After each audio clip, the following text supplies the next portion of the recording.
Writing Our Faith Story 8번째 시간입니다. 히브리서 11장 17절에서 19절까지 말씀 읽고 같이 나눔 갖도록 하겠습니다. 같이 읽겠습니다.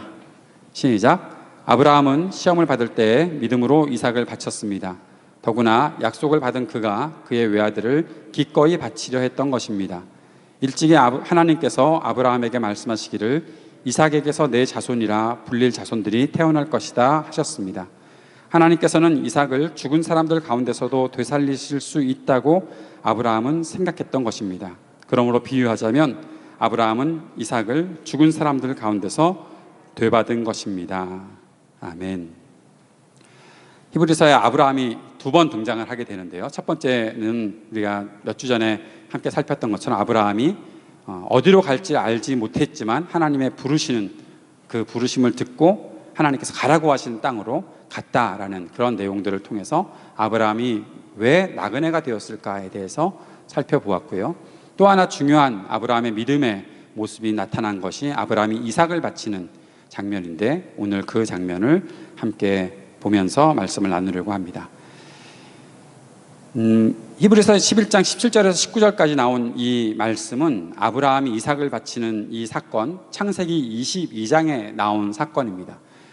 하나님께서 아브라함을 시험해 보시려고 하셨고, 그래서 아브라함을 시험하시는, 테스트 하시려고 하시는데 어떤 테스트를 하셨나 하면 아브라함에게 이삭을 번제물로 바쳐라 라고 말씀하신 거예요. 창세기 22장 1절 2절 말씀을 함께 읽어볼까요? 창세기 22장 1절 2절 시작. 이런 일이 있은 지 얼마 뒤에 하나님이 아브라함을 시험해 보시려고 그를 부르셨다. 아브라함아 하고 부르시니 아브라함은 예 여기에 있습니다 하고 대답하였다. 하나님이 말씀하셨다. 너의 아들 내가 사랑하는 외아들 이삭을 데리고 모리아 땅으로 가거라. 내가 너에게 일러주는 산에서 그를 번제물로 바쳐라. 주님께서 이렇게 아브라함을 테스트하고 계십니다. 이 말씀이 아브라함에게 금방 이해가 되었을까요? 번제로 바쳐라. 이건 뭔가 하면 잘라서 토막입니다. 토막 내서 불로 태워서 바쳐라 라는 거예요. 하나님이 지금 아브라함에게 이 말씀을 하셨다면 아브라함이 이 말씀을 쉽게 이해할 수 있었을까요?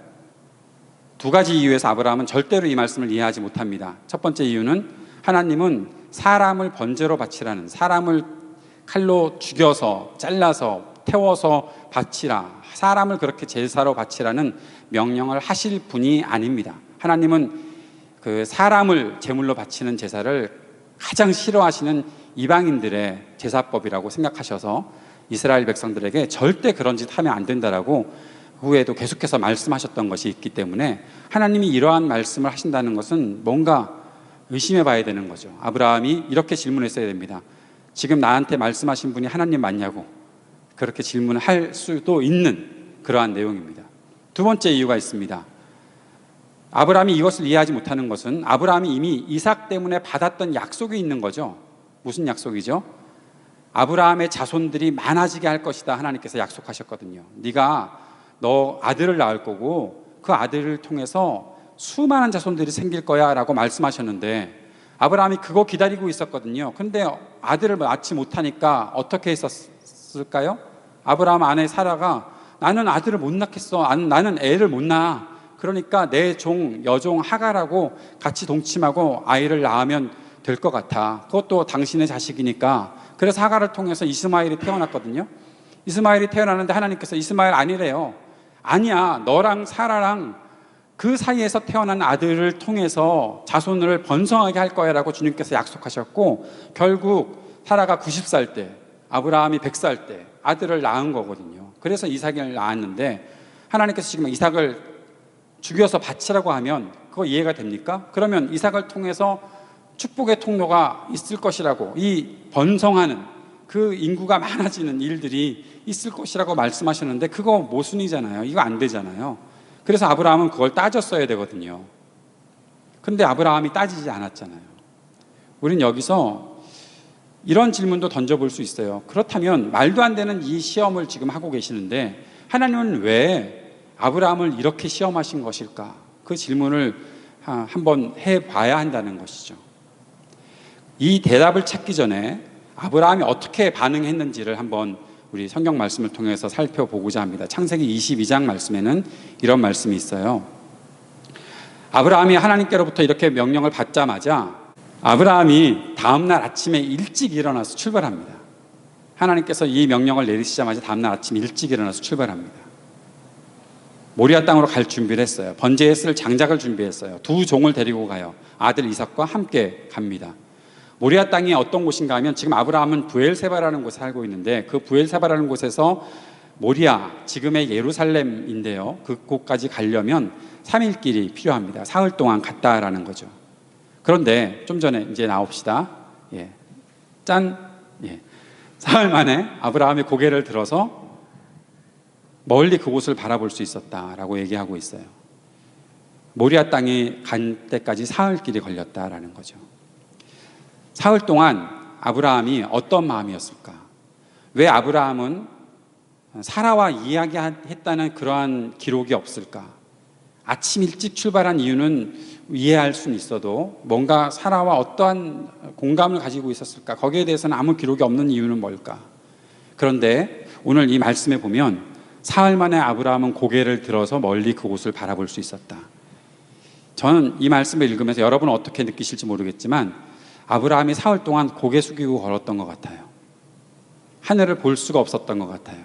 그러다가 사흘째가 되는 때나 고개를 들 수 있었다. 왜 그랬을까요? 충분히 상상이 가시죠. 지금 아들 죽이러 가는 거예요. 아들 데리고 죽이러 가는 건데 고개 들고 빳빳하게 갈 수가 있겠어요? 그저 길만 확인하면서 고개 숙이고 걸어가지 않았을까라는 생각이 들어요. 거기다가 사흘 동안이었어요. 사흘 동안.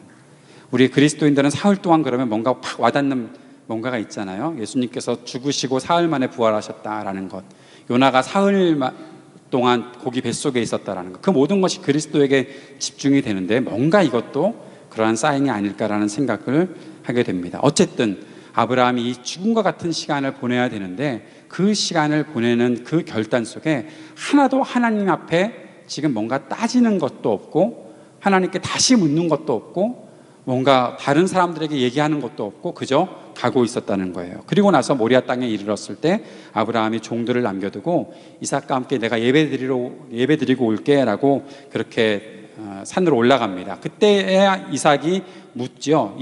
창세기 22장 7절에 보면 이삭이 이렇게 묻습니다. 불과 장작은 여기에 있습니다마는 번제로 바칠 어린 양은 어디에 있습니까? 번제만 드리러 간다고 했으니까 번제를 드리려면 양이 있어야 되는데 양은 데리고 오지 않았거든요. 이삭도 참 이상하지요. 이제까지 양을 안 데리고 왔으면 처음부터 물어보고 처음부터 챙겼어야 되는데 번제에 드릴 양은 어디 있습니까? 어디에 맡겨놨나? 이삭이 그동안에 질문을 못했던 거죠. 이삭도. 왜 아들이 아빠한테 질문을 못합니까? 여러분 경험에 따르면 아빠 얼굴이 무서우니까 질문을 못하는 거죠. 아빠 얼굴이 너무 심각하니까 아무 질문도 못했던 거겠죠. 아브라함이 이렇게 대답합니다. 22장 8절 말씀 같이 읽어봅시다. 얘야, 번제로 바칠 어린 양은 하나님이 손수 마련하여 주실 것이다. 두 사람이 함께 걸었다. 하나님께서 손수 마련하여 주실 것이다. 아브라함이 이런 뜻으로 말한 것 같진 않아요. 그냥 될 대로 되겠지 우리가 가면 어쨌든 내가 어떻게든 하겠지 그런 마음이 아니라 아브라함에게는 뭔가 확신이 있었던 것 같아요. 하나님께서 준비해 두셨다라는 확신. 그래서 결국에는 아브라함이 이삭을 잡아 죽이려고 했던 그 장면 속에서 하나님이 말리시고 못하게 하시고 양을 준비해서 아브라함이 양을 잡아서 죽이고 제사를 드리는 장면이 창세기 22장에 나타나 있습니다. 그러면서 창세기 22장 14절에 여호와 이레라는 말씀이 나옵니다. 여호와 이레라는 이 히브리어가 영어에서는 하나님이 준비해 두셨다. 주님께서 준비하셨다. 주님께서 모든 것들을 제공해 주셨다라는 그런 말로 나타나 있습니다. 이 14절에 있는 주님의 산에서 준비될 것이다 라고 하는 말씀은 여호와 이레를 적용시키는 말씀이기도 합니다. 주님께서 산에서 친히 보이셨다. 주님께서 친히 나타나시고 친히 우리들에게 보여주셨다. 하나님께서 하시는 일을 보여주셨다라는 것이죠. 하나님께서 아브라함을 시험하셨고 그리고 하나님이 모든 것들을 준비하고 끝내시는 이 시험의 사건들, 아브라함이 시험을 통과했다라고 우리는 보게 되는데, 사실 아브라함이 시험을 통과했다는 그 믿음도 보지만 여기서 그 모든 과정 속에서 일하고 계신 하나님, 준비하신 하나님을 아브라함이 보았기 때문에 아브라함은 이 여호와 이레라는 선언을 할 수 있었던 것이죠. 자, 그렇다면 하나님은 왜 이런 시험을 아브라함에게 하셨을까? 우리가 다시 한번 생각을 해봅시다. 예전에 많은 사람들은 이렇게 생각했습니다. 아브라함이 몇 살 때 이삭을 낳았다고요? 100살 때 낳았어요. 손자가 아니고요, 증손도 아니고 아들이에요. 얼마나 아꼈을까요? 하나님이 드디어 나에게 아들을 주셨다. 그러니까 아브라함이 얼마나 아들에게 푹 빠져 살았을까요? 요즘 우리 학교에 보내고 뭐 학교 애들이 킨더에 가고 막 그런 부모들 있잖아요. 아이들을 보면서 마음이 이렇게, 애들 학교 보낼 때 이렇게 뭐 짠하고 그런 느낌들 좀 있으시잖아요. 내 아이니까 그렇잖아요. 근데 여러분, 일찍 결혼해서 일찍이 난 애들한테도 그러는데, 이 늦게 결혼한 것도 아니고 오래전에 결혼했는데 100살이 돼서야 아들을 낳았다면 푹 빠져 살지 않았을까? 그래서 사람들은 그런 추측을 해요. 우리처럼 아브라함이 우리가 똑같은 마음이나 믿음을 가졌을 것이라고 생각하고, 역시 아브라함이 아들 바보가 되었구나. 딸이 아니고 아들이었으니까 아들 바보가 되었구나. 아들한테 푹 빠져 살았구나. 그러니까 하나님이 아브라함한테, 너 요즘 신앙생활이 조금 이상해지는 것 같아. 너 한번 너를 내가 시험해 봐야 되겠다. 네 아들 죽여서 나한테 바쳐. 하나님이 그러셨을까요? 우리 하나님이 그러실 분이라고 생각하십니까? 지금은 여러분이 고개를 저어야 될 것 같죠? 제가 아무래도 그럴 정답으로 몰고 갈 것 같지는 않아요. 만약에 정말 하나님이 그러신 분이라면 저도 하나님에 대해서 뭔가 좀 다시 생각해 봐야 되는 부분이 있지 않을까 싶은 생각이 들어요. 아니, 내가 좋아하는 거 하나님은 다 싫어하셔? 내가 거기 좀 애 키우느라고 좀 집중하고 몇 년을 보냈는데 그것 때문에 하나님이 그렇게 서운하셨어? 그러려면 주시지 말든지, 뭐 그런 따짐이 우리한테 있을지도 모르겠어요. 그런데 이렇게 추측하는 거에 무리가 있어요. 왜냐하면 아브라함은 하나님에 대한 신앙생활이 떠난 적이 없어요. 하나님에 대한 믿음이 약해졌던 적이 없거든요. 거기서 창세기 21장 바로 앞에는 어떠한 내용이 나타나나 하면 아비멜렉과 아브라함이 협약을 맺는 과정들이 나와요. 어떤 협약인가 하면 아브라함이 워낙 잘 나가는 사람이었거든요. 아브라함이 하나님께로 받은 복이 너무 넘치는 사람이었거든요. 그랬더니 온 세상의 사람들이 아브라함을 존경했고, 아비멜렉도 아브라함을 존경하고 정말 하나님의 복을 받는 사람이다라는 인정을 했던 것이 있었어요. 그런데 그 아비멜렉의 그 종들이 와가지고 자꾸 아브라함의 그 우물을 빼앗고 아브라함한테 해코지하는 그런 일들이 생기는 거죠. 그래서 아브라함이 거기에 대해서 따져요. 그랬더니 절대로 그런 일은 더 이상 하지 않겠다라고 얘기했고, 협약을 맺는 과정 속에서 생긴 곳이 브엘세바라는 곳이고요. 그 속에서 하나님께 아브라함은 예배를 드리는 그런 장면이 나타나요. 그리고 창세기 22장은 무엇이라고 말씀이 시작되나 하면 그 일이 있은 지 얼마 후에라고 시작을 하고 있거든요. 그런데 아브라함은 하나님 앞에서 철저하게 믿음을 가지고 살았고, 하나님의 복을 받는 것들을 다른 사람도 인정할 정도로 그렇게 살았고, 하나님께 예배하며 살았던 아브라함이 갑자기 하나님께서 얘가 요즘 신앙생활이 좀 이상한 것 같아. 그 얼마 동안인지는 잘 모르겠지만, 그런데 그때서야 하나님께서 아브라함을 막 갑자기 시험하셔서 아예 죽이라고 그러고 막 그럴 이유가 없다라는 생각이 들거든요. 그리고 또 한 가지 생각을 해볼 것은요, 지금 이삭의 나이가 어느 정도 되었을 것이라고 여러분 추측하세요? 지금 이 번제 드릴 장작들을 등에 지고 아빠를 따라서 산으로 올라가는 이삭, 몇 살쯤 되었을까요? 최소한 20살은 되지 않았을까 생각하게 돼요. 근데 유대 랍비들은 이렇게 생각해요. 37살이라고 생각하는 랍비들도 되게 많아요. 왜냐하면 바로 22장에 이 이삭을 드리려고 하는 이 사건이 마친 이후에 사라가 죽거든요. 사라가 127세에 죽습니다. 사라가 몇 살 때 이삭을 낳았어요? 90살 때 낳았죠. 그러면 사라가 죽을 때 이삭의 나이가 몇 살이에요? 37살인 거죠. 그래서 어떤 사람들은 이삭이 37살 때일 거야 라고 그냥 성경을 읽고서 그렇게 계산해서 주이시들은 그렇게 생각을 하고 있는 것 같아요.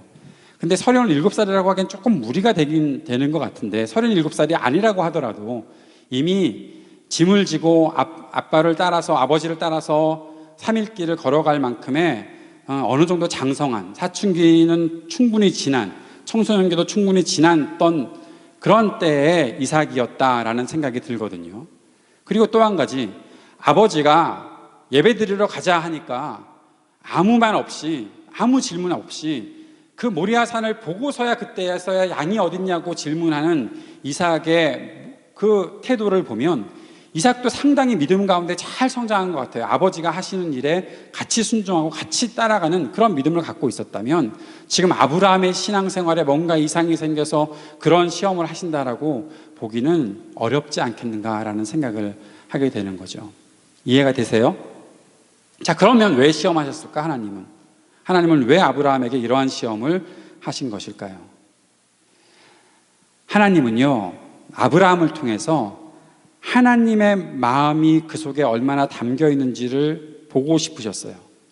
아브라함이 하나님의 마음을 담아낼 수 있는 믿음을 가지고 있는가를 보고 싶으셨던 거예요. 창세기 22장 12절 말씀에 아브라함이 칼로 이삭을 죽이려고 했을 때 하나님께서 급하게 말리시면서 천사를 통해서 이렇게 말합니다. 그 아이에게 손을 대지 말아라. 그 아이에게 아무 일도 하지 말아라. 네가 너의 아들 너의 외아들까지도 나에게 아끼지 아니하니 네가 하나님 두려워하는 줄을 내가 이제 알았다.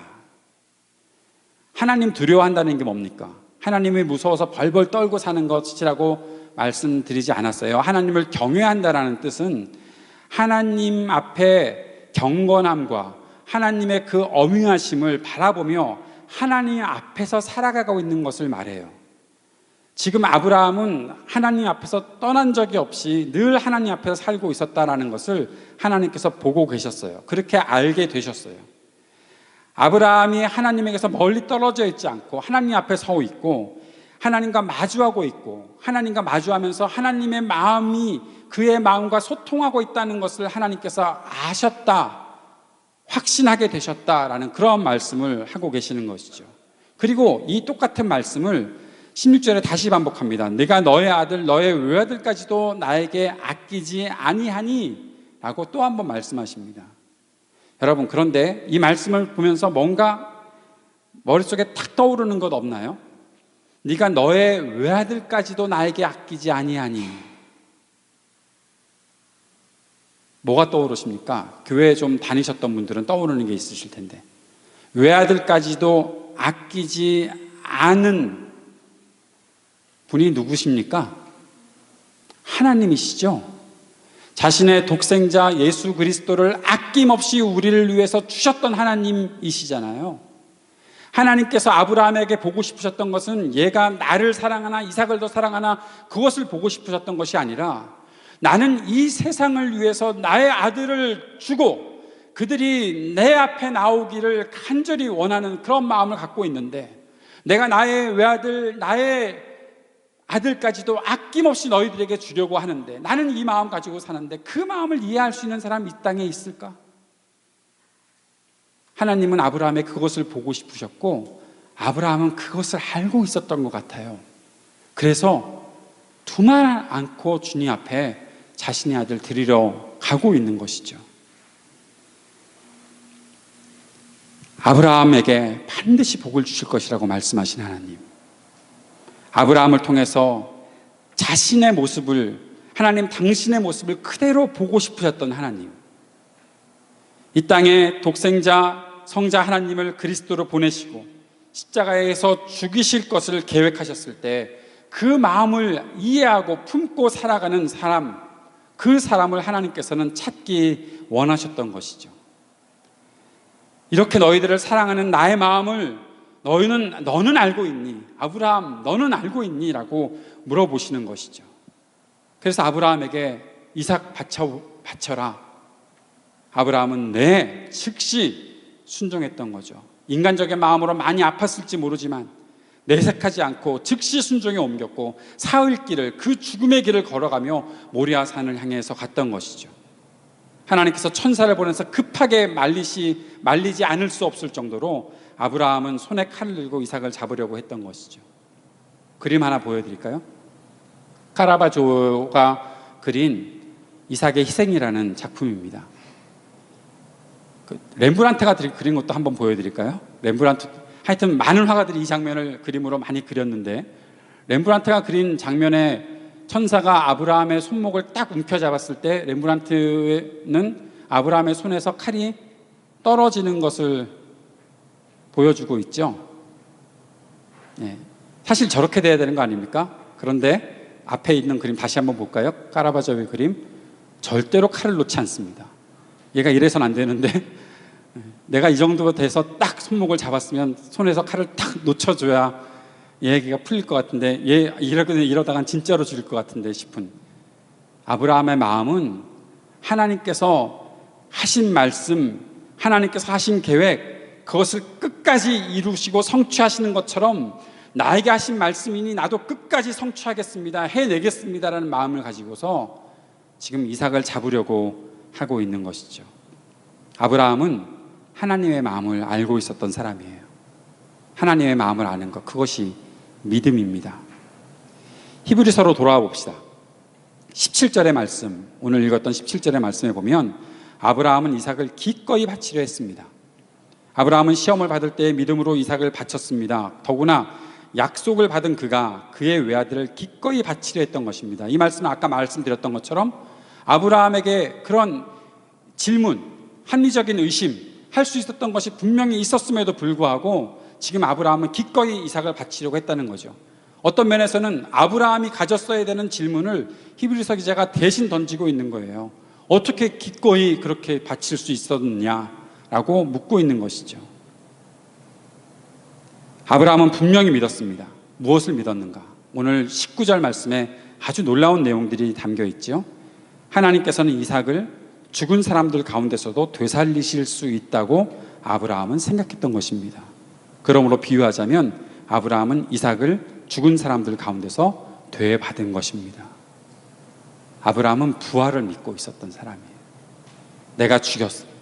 그래도 하나님께서 이 아이를 통해서 자손들을 낳게 하실 것이라면 분명히 이 아이는 살아날 것이다 라는 믿음을 갖고 있었던 거죠. 그리스도께서 부활하시잖아요. 하나님의 외아들도 죽고 부활하시잖아요. 아브라함의 아들 이삭이 지금 칼로 잡아 죽임을 당해도 이삭도 분명히 부활할 것이라는 믿음을 갖고 있었던 것이죠. 사랑하는 여러분, 아브라함의 믿음이 하나님의 믿음과 꼭 닮아 있지 않나요? 하나님은 아브라함을 통해서 나랑 똑같은 그러한 믿음을 갖고 있는 사람을 보기 원하셨던 거죠.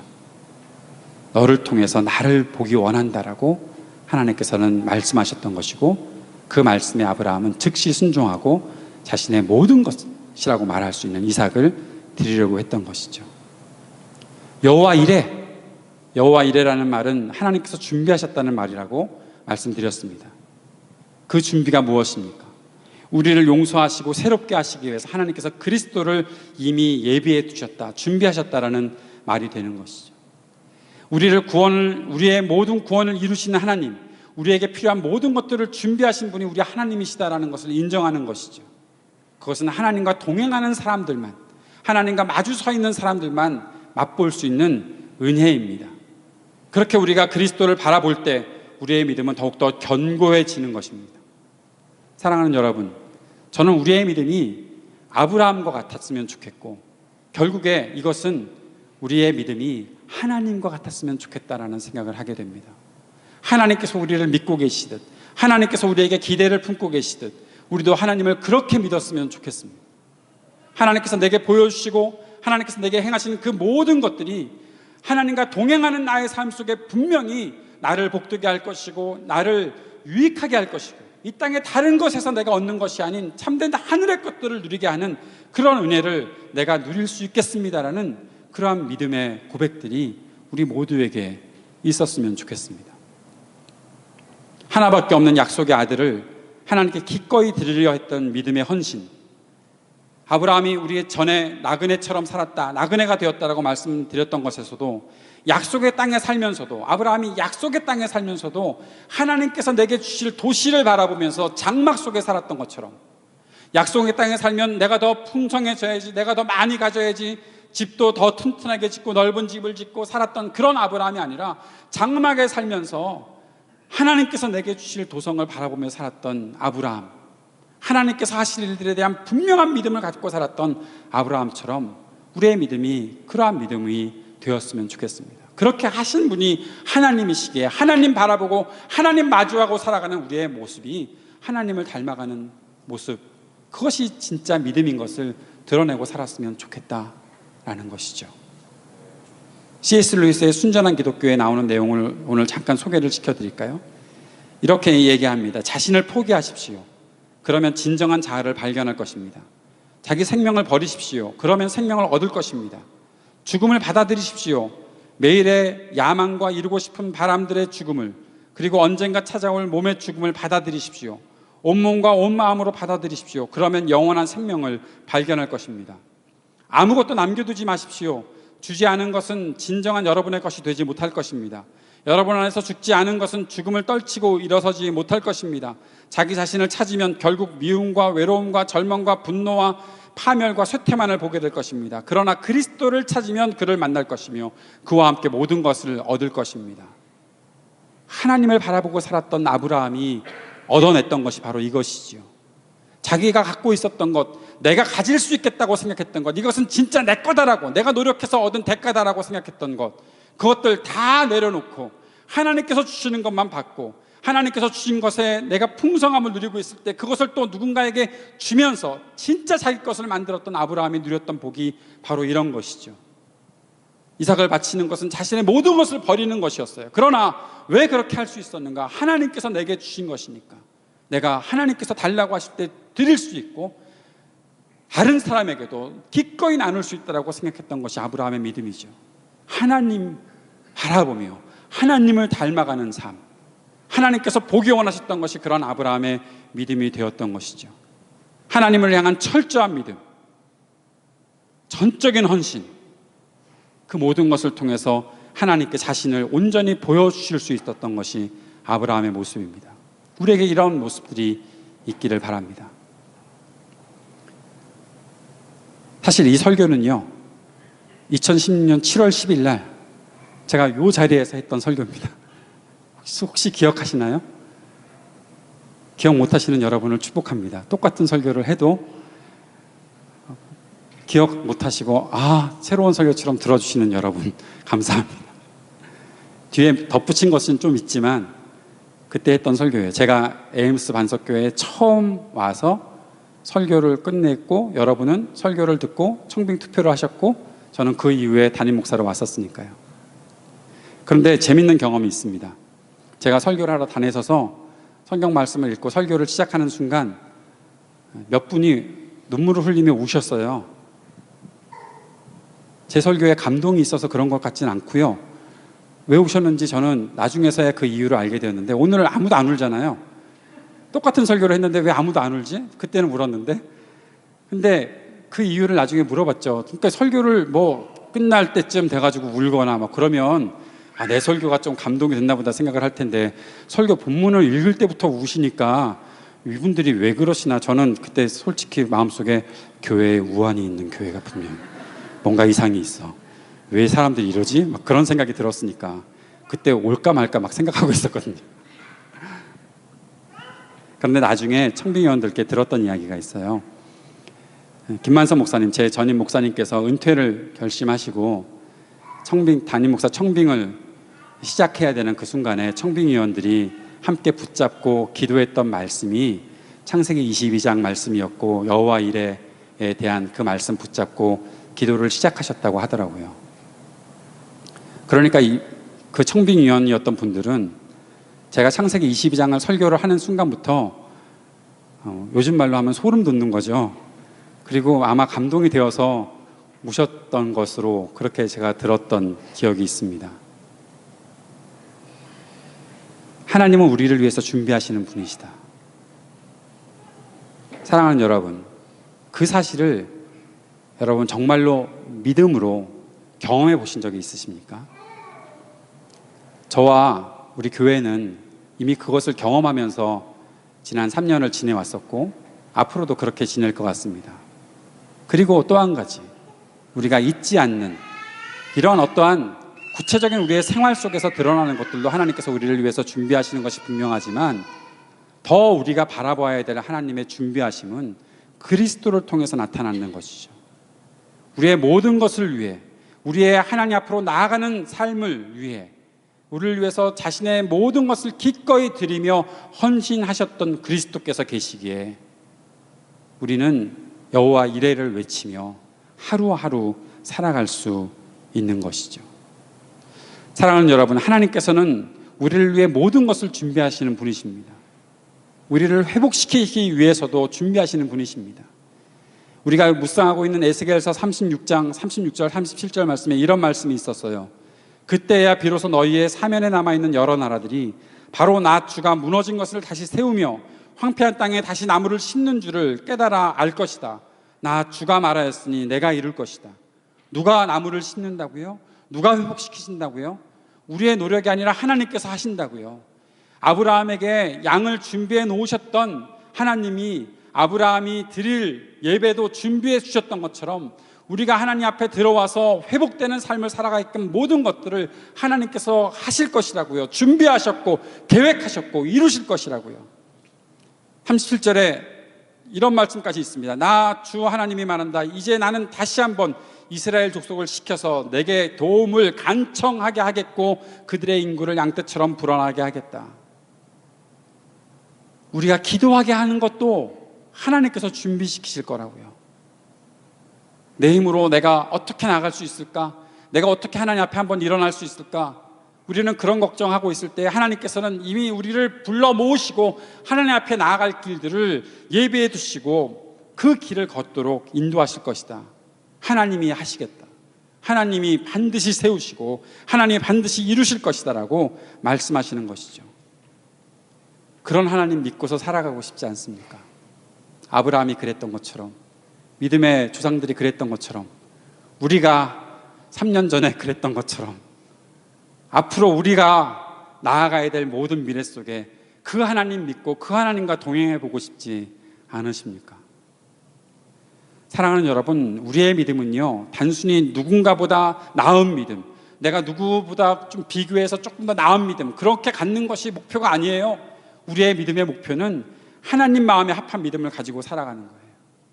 하나님이 기뻐하시는 그 믿음을 갖고 사는 거예요. 그렇게 하기 위해서 날마다 하나님 앞에서 살아가는 것이죠. 아브라함이 하나님을 경외하는 마음으로 하나님을 바라보고 살았던 것처럼 우리도 하나님을 바라보며 살게 되기를 바랍니다. 하나님께서 내게 하시는 그 모든 은혜를 완전히 나의 삶으로 정착시키는 그러한 삶을 살아갈 수 있게 되기를 바랍니다. 저는 이 말씀을 준비하면서 이러한 꿈을 꿔봤어요. 에임스가 모리아가 되었으면 좋겠다. 아브라함이 바라보았던 모리아, 아브라함이 이삭을 기꺼이 바치려 했던 그 모리아 산, 그곳이 되었으면 좋겠다. 우리가 이 땅에 와서, 이 땅에 올 때 혹시 여기까지 오면서 울면서 오신 분 계신가요? 죽을 것 같아, 언제 또 가야 돼? 그랬던 분 계신가요? 아니면 거기 어디야? 아이오와 에임스는 도대체 어디야? 죽을 것 같아, 거기 가면 내가 어떻게 될까?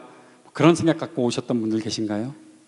그런데 그렇다 하더라도 이 땅에서 나를 위해 준비하신 하나님의 역사, 나를 위해 준비하셨던 하나님의 일들을 바라보고 경험하고 이 땅에서 여호와 이레를 외칠 수 있는, 이 땅은 나의 모리아입니다라고 고백할 수 있는 그러한 우리의 삶이 되었으면 좋겠습니다. 우리 신입생 여러분, 또 에임스에 처음 오신 여러분, 여러분에게 하나님이 준비해 주신 것들이 분명히 있습니다. 기꺼이 드리려 한다면 하나님 앞에 나 자신의 모든 것들은 다 죽이고 하나님께서 주시는 것을, 하나님께서 나에게 역사하시는 것들을 바라보며 하나님 앞에 내 모든 것을 기꺼이 드리려 한다면 여러분 분명히 볼 것입니다. 여호와 이레, 거기에 준비되어 있는 어린 양, 그리고 우리에게 평생 여호와 이레를 고백할 수 있게 만드시는 나의 그리스도, 그분을 만날 것입니다. 그분을 만나는 것이, 그리고 그분과 동행하는 것이 우리의 삶을 가장 복되게 하고 가장 아름답게 하는 일입니다. 그 일에 함께 걸어갈 수 있는 저와 여러분 될 수 있기를 주님의 이름으로 축복합니다. 기도하겠습니다. 잠시 눈을 감아 보십시오. 그리고 여러분 마음속에 이런 질문을 던져보십시오. 나는 무엇을 원하는가? 나는 무엇을 이루기 원하는가? 나는 무엇을 위해 지금 이 순간 이 자리에 있는가? 하나님은 나에게 무엇을 요청하시는가? 하나님께서 나에게 기꺼이 바치라고 하시는 것은 없는가? 아니면 하나님께서 나에게 무엇을 주고자 하시는가? 그 생각을 하고 그 마음을 가질 때 내 안에 떠오르는 것들이 있다면 우리는 그 일들을 분명히 실행하며 살아야 할 것입니다. 그리고 혹시라도 그 질문이 있음에도 불구하고 내 마음속에 아무것도 떠오르지 않는다면, 아무 생각이 없다면 우리는 우리 자신에게 한 번 더 질문해야 될 것입니다. 왜 나는 아무것도 못 듣는가? 아무것도 생각할 수 없는가? 왜 다른 사람들은 그 생각들을 할 때 나에게 지금 없는 것은 무엇인가? 여러분이 정직하게 주님 앞에 그 질문을 던진다면 우리 하나님께서는 여러분의 마음속에 분명히 그 마음을 울리시고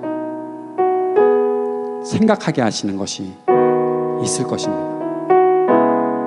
또 그 마음을 여러분이 가지고 있다면 그것을 위해 한 걸음 더 나아갈 기회를 하나님은 분명히 열어주실 것입니다. 이 시간에 기도합시다. 처음 기도하시는 분들도 계실지 모르지만 함께 기도해 봅시다. 이렇게 기도합시다. 주님께서 나에게 요청하시는 것을 듣고 행할 수 있는 내 믿음이 될 수 있게 도와주십시오. 그렇게 기도하고 또는 하나님이 분명히 살아계시다면 내가 그것이 무엇인지를 알 수 있는 기회를 열어주십시오. 그리고 다 같이 이렇게 헌신했으면 좋겠습니다. 하나님께서 내게 열어주시는 그런 기회가 있을 때 주저하지 않고 머뭇거리지 않고 뒤로 물러서지 않고 한 걸음 내디뎌 보겠습니다 라고 그렇게 하나님께 고백할 수 있는 우리가 되기를 바랍니다. 이 시간 잠시 그 마음을 하나님께 드리며 기도하는 시간 갖겠습니다.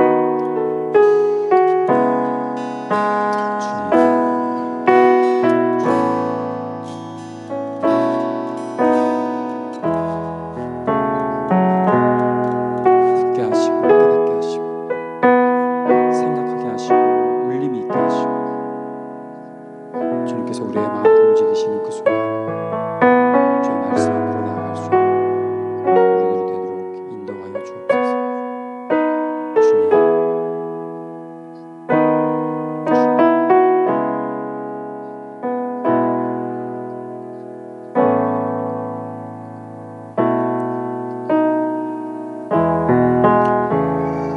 살아계신 하나님 앞에 정직하게 반응하고 정직하게 대답하고 하나님 앞에 나 자신을 바르게 세울 수 있는 우리의 믿음의 길이 열리게 하여 주옵소서. 하나님께서 내게 열어주시는 기회 그리고 그 열어주시는 장애에서 내가 하나님께서 내게 허락하신 것을 누리며 즐거워할 수 있도록 기뻐할 수 있도록 기꺼이 주님 앞에 헌신하며 살아갈 수 있도록 인도하여 주옵소서. 아브라함이 하나님을 바라보고 하나님께서 아브라함에게 보고자 하셨던 것을 그대로 보여드렸던 것처럼 우리도 하나님께서 원하시는 것을 그대로 우리의 삶을 통해 보여드릴 수 있는 믿음의 길을 걸어갈 수 있도록 인도하여 주옵소서. 오늘도 주님 앞에 예배드리며 함께 물질로 헌신한 하나님의 사람들을 주님께서 복주시고 하나님께 헌신한 모든 것들이 주님의 나라를 위해 온전히 쓰임받을 수 있도록 우리의 인생이 그렇게 주님 앞에 쓰임받을 수 있는 인생 될 수 있도록 우리를 지키고 인도하여 주옵소서. 주님께서 여러분에게 복을 주시고 여러분을 지켜주시며 주님께서 여러분을 밝은 얼굴로 대하시고 여러분에게 은혜를 베푸시며 주님께서 여러분을 고이 보시어서 여러분에게 평화 주시기를 주 예수 그리스도의 이름으로 축복합니다. 아멘.